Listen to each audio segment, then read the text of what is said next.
আমাদের এরকমের অনেক সময় শিট থাকে যেখানে আমরা ডাটা এন্ট্রি দিতে দিতে নিচে চলে যাই, আমরা হেডিং খুঁজে পাই না। এখানে আইডি, এখানে নেম, এখানে ডেট, এটা কিসের ডেট এটা আমরা দেখতে পাই না। তো আমাদের অনেক সময় স্ক্রল করে উপরে যেতে হয়। যদি আমার এখানে যদি স্ক্রল করার সাথে সাথে আমার এখানে হেডিংটা থাকতো তাহলে আমার এই সমস্যাটা, তো এইটা যদি আপনি এই সমস্যা দূর করতে চান বা এইটাকে ফিক্সড করতে চান, এই হেডিংটা আমার সাথে থাকবে। তো এইটা করার জন্য আপনার যে কাজটা করতে হবে, ফ্রিজ আনফ্রিজ ফাংশনটা ব্যবহার করতে হবে। তো এটা করার জন্য আপনি যে কাজটা করবেন, আপনি ভিউ ফাংশনে চলে আসবেন। এখানে হোম ট্যাবে থাকে আমাদের এক্সেল, এখান থেকে ভিউতে চলে আসবেন। ভিউতে চলে আসার পরে আপনি এখান থেকে নিচের যে কলামটা রটাকে আপনি ফ্রিজ করতে চান এইটাকে, তো এটার নিচের থেকে এটার একটা নিচে আপনি সিলেক্ট করবেন। করার পরে এখান থেকে চলে আসবেন এই ভিউর ফ্রিজ প্যানেল। এখানে ক্লিক করলে দেখুন, আমি যদি এখানে ক্লিক করি, এখানে দেখুন ফ্রিজ প্যানেল, এটাকে যদি আমি সিলেক্ট করার পরে এখানে ক্লিক করি, এটা ফিক্সড হয়ে যাবে। ফ্রিজ র, ফ্রিজ কলাম, আপনি যদি কলাম করেন তাহলে সেক্ষেত্রে ডানে বামে এদিকে এই যে আইডি নাম্বার এটা ফ্রিজ হয়ে থাকবে। আমি এই ফ্রিজ প্যানেলে ক্লিক করলাম। দেখুন আমি যদি এখন ডাটা এন্ট্রি দেওয়ার জন্য নিচে যাই, দেখুন আমার এখানে ফিক্সড হয়ে আছে এই যে আমার হেডিংটা।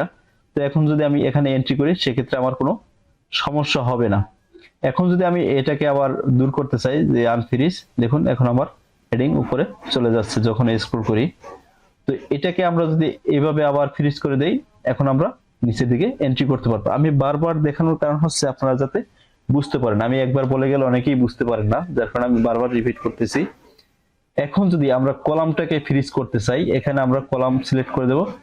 সিলেক্ট করার পরে এখান থেকে আমরা ফ্রিজ ফার্স্ট কলাম এখানে যদি ক্লিক করে দেই, দেখুন আমরা যদি এদিকে এন্ট্রি করতে যাই ডাটা এদিকে, সেক্ষেত্রে আমাদের আইডি নাম্বার খুঁজে পাই না। যদি আমরা এরকম করে ভিতরে ঢুকে যাই, আর যখন এই ফ্রিজ করে দিলাম সেক্ষেত্রে আমার আইডি সাথে সাথে থাকতেছে। আমি যত দূরে এদিকে সামনের দিকে এন্ট্রি করি তো সমস্যা হবে না। তো ঠিক সেম ভাবে এই র এর কাজ একই।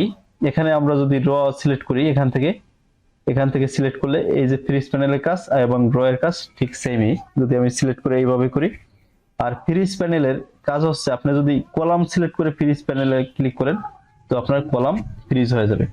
তো আশা করি আপনারা পুরো বিষয়টা বুঝতে পারছেন, ফ্রিজ আনফ্রিজের কাজ কি এবং এটাকে কিভাবে করবেন। এটা খুবই একটা হেল্পফুল ভিডিও আপনাদের জন্য। কারণ হচ্ছে আপনারা এরকমের হয় যে আমরা ডাটা এন্ট্রি দেওয়ার জন্য এরকমের অনেক সময় যে আমার হেডিং উপরে যায়, অনেক সমস্যা হয়, বারবার উপর দিকে ওঠা নিচে নামা, তো একটা প্রবলেম হয়।